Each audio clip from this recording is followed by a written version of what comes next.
Il était certain que cette fois serait la bonne. Arrivé en tête du premier tour, George Weah se montrait très confiant quant à l'issue du second. La victoire d'aujourd'hui est certaine et je vais gagner. Boakai ne peut pas gagner contre George Weah.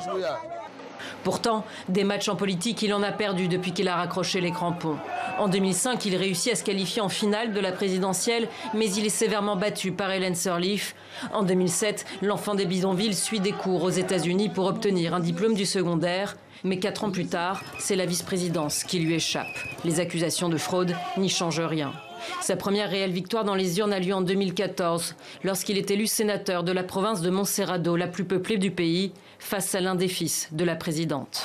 À ce poste, loin de renoncer à ses ambitions présidentielles, la star du foot devient homme politique, sans jamais cesser de rappeler ses origines modestes et ses exploits sportifs.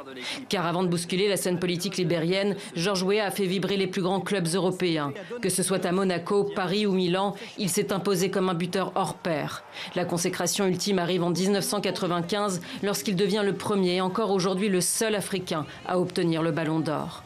Son pays est alors ravagé par la guerre civile. C'est pour le réconcilier qu'il dit s'être engagé en politique. D'ailleurs, il n'hésite pas à choisir comme colistière pour cette présidentielle l'ex-femme de l'ancien président sanguinaire Charles Taylor.